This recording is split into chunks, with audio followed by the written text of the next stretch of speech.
podcast interview. A couple weeks went by. Now your podcast interview has gone live. Now, what do you do? How do you promote your podcast interview? The podcast host has sent you an email letting you know that the podcast has gone live and they are looking for you to share it. And you may be thinking to yourself, well, that sounds great, but what exactly should I do? So, there's a couple different things here. So, one, you could create social media clips if the podcast host already hasn't done it for you. A lot of the times, good quality podcasts will create a quote card. Maybe they'll cut up a couple clips for you and send those over to you. If they have not done that for you, then you would want to request access to the full interview. And 99% of the time, podcast hosts are going to do that. And in a previous podcast episode and in a previous YouTube video, I walk you through how to create social media content from your interview. So I would watch that. And you would want to share your interview out on social media. So, like, my biggest social media platform is LinkedIn. So when I'm on a podcast interview, I want to take it and I want to share it across my LinkedIn network. And when I'm sharing it out to my LinkedIn network, I want to make sure that I'm tagging the podcast host. Now, by tagging the podcast host, they're going to know that I took the appreciation of being on their podcast. I took the time to share it out to my audience, because you can imagine the podcast host takes a lot of time to do a podcast interview. We're not even talking about researching, finding the guests and whatnot. It talks about like the time preparing for the podcast interview. Like when I'm interviewing a guest, I can't just hop on to the podcast interview and just do it. I want to take a look at their background. I want to check them out. I want to make sure that I come well prepared with good questions to ask them. I don't want to just hop on to the interview, so that's going to take up some time. Then my team's going to have to take it. They're going to have to edit it, put it out there, clip it up, put it out there on social media. I have to pay them for their time. That's going to also take more, because I'm paying them for the time. That's going to take their time away from other tasks that they could be helping me out with. So there's a lot that goes into it. The least I could do is show some appreciation to the podcast host and share my podcast interview. So I recommend that aspect of it. Another one would be sharing your podcast to your email list.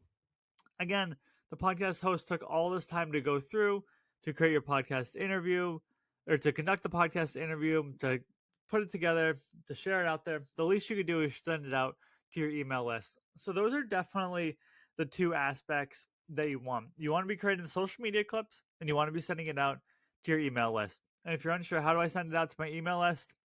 What I do is I just use a simple strategy of all this pull the title of the interview. Maybe they have a show notes page, a recap. I'll take that and I'll throw it into ChatGPT. Say, hey, I was on this podcast interview titled, X, Y, and Z with podcast host X, Y, and Z. Can you create a short little email that I can send out to my email list? And it'll go through, maybe take a minute, and I'll put together a nice little email. I'll read through it, see how it sounds. Maybe it's too formal, maybe it's too short. I'll go through, I'll splice it up, I'll edit it from there, but at least that's a starting point, and then I can schedule it out to go to my email list.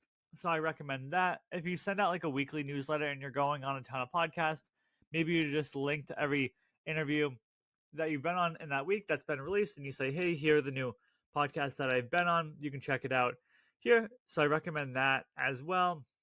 And then the third step that a lot of people I see don't do, where as we start to go down this list, I see people share it on social media, but then not as many people share it to their email list, and then even less people add the podcast interview to their website. And it's very simple. You could just have like a media section on your website and just list every single podcast interview that you've done. A tool I've recommended on this podcast and on this YouTube channel that I use is called Raphonic. And by using Raphonic, I'm able to search my name. And even if the podcast interview I did went live, but the podcast host didn't let me know, I can still go out and check it out, and I can add it to our website. And I like to do that. I usually do that on the first of each month, and just adding it to my website. So now if a prospective investor, a prospective client comes to us, they can go to the media section on our website and they can check out and listen to an interview that I've done. So I highly recommend doing that as well. I mean, at the end of the day, what you put into the podcast interview is going to be what you get out, or promoting the podcast interview is going to be what you get out of it. You took all this time, again, 30, 60 minutes of your time. The least you could do is share it amongst your audience, and then maybe people hear you, they see you in the email newsletter, and they listen to the interview. Maybe they see the social media clip that you put together and share it out from your podcast. And then they get more intrigued. Maybe they follow you. That's the start of a nice organic relationship. They're just checking out your content. And then who knows, maybe a couple months down the line, they become your client, but that would never happen if you didn't promote your podcast interview. So those are the 3 steps that I recommend to anyone when it comes to when they ask me should they promote their podcast interview.